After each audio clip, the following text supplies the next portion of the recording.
ನಮಸ್ತೆ ಎಜಿ ನ್ಯೂಸ್ಗೆ ಸ್ವಾಗತ. ಯಾದಗಿರಿ ತಾಲೂಕಿನ ಮುದ್ದಾಳ ಉಮಲ್ಲ ನಾಯಕ ತಾಂಡಾದ ರೈತ ವಿಜಯ ಜಮೀನಿನಲ್ಲಿ ಸರಗ ಚೆಲ್ಲಿ ಸಡಗರದಿಂದ ಎಳ್ಳ ಅಮಾವಾಸ್ಯೆ ರೈತರ ಹಬ್ಬವನ್ನು ಆಚರಿಸಲಾಗಿದೆ.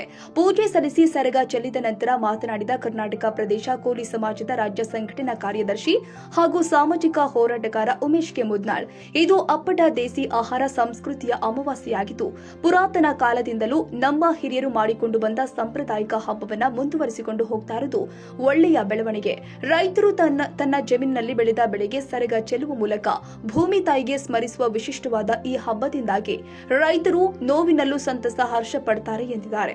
ಈ ಹಬ್ಬದಂದು ವಿಶೇಷವಾಗಿ ಕಲ್ಯಾಣ ಕರ್ನಾಟಕ ಪ್ರದೇಶದಲ್ಲಿ ಕೇವಲ ಒಂದೇ ಬಾರಿ ಮಳೆ ಬಂದರೂ ಸಾಕು, ಕೇವಲ ಇಬ್ಬನಿಗೆ ಬೆಳೆದು ನಿಲ್ಲುವ ಬೆಳೆ ಜೋಳದ ಬೆಳೆಯಾಗಿದೆ. ಈ ಬೆಳೆ ಬೆಳೆಯುವುದರಿಂದ ಜೋಳದಿಂದ ರೈತರಿಗೆ ಹೊಟ್ಟೆ ತುಂಬುತ್ತೆ. ವರ್ಷ ಪೂರ್ತಿ ರೈತರ ಮಿತ್ರರಾದ ಎತ್ತು ದನ ಕರುಗಳಿಗೆ ಸೊಪ್ಪೆ ಲಭಿಸುತ್ತೆ. ಆದರೆ ಇತ್ತೀಚೆಗೆ ರೈತರು ಕೇವಲ ದುಡ್ಡಿನ ಬೆಳೆಗೆ ಒತ್ತು ಕೊಡ್ತಾ ಇರೋದು ಸಾಮಾನ್ಯವಾಗಿದೆ.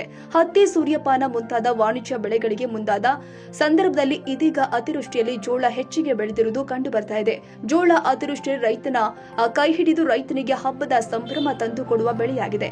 ಈ ಹಬ್ಬ ಬಂದ್ರೆ ಸಾಕು, ರೈತರು ತಮ್ಮ ಮನೆಯನ್ನ ಸ್ವಚ್ಛಗೊಳಿಸಿ ಎತ್ತು ಬಳ್ಳಿಯನ್ನ ಸಿಂಗರಿಸಿ ಹೊಲಕ್ಕೆ ಹೋಗಿ ಸಂಭ್ರಮದಿಂದ ಸರಗ ಚೆಲ್ಲಿ ಭೂಮಿ ತಾಯಿಗೆ ಎಲ್ಲಾ ಮೂಲೆಗಳಿಗೆ ಅನ್ನದ ತುತ್ತುಗಳನ್ನ ಚರಗ ಚೆಲ್ಲಿ ಬೆಳೆ ಸಮೃದ್ಧಿಯಾಗಿ ಬೆಳೆಯಲಿ ಅಂತ ಪ್ರಾರ್ಥಿಸುತ್ತಾರೆ. ತದನಂತರ ಎತ್ತುಗಳಿಗೆ ಅನ್ನದ ತುತ್ತುಗಳನ್ನ ತಿನಿಸಿ ಸಾಮೂಹಿಕ ವನ ಭೋಜನ ಮಾಡ್ತಾರೆ. ಈ ಸಂದರ್ಭದಲ್ಲಿ ಗೋಪಾಲ, ಜೈರಾಮ್, ಚಾಂದಿಬಾಯಿ, ಹೇಮಲಿಬಾಯಿ, ಗನ್ನಿಬಾಯಿ, ಶಾಂತಿಬಾಯಿ, ಪೂರಿಬಾಯಿ, ದೇವಿಬಾಯಿ, ಜಮಲಿಬಾಯಿ, ಚಂದ್ರು, ರಾಜು, ಸೋನಿಬಾಯಿ, ಕರಿಬಾಯಿ, ಚಾಂದಿಬಾಯಿ, ಗಂಗಿಬಾಯಿ ಸೇರಿ ಅನೇಕ ರೈತರು, ಮಕ್ಕಳು ಉಪಸ್ಥಿತರಿದ್ದರು.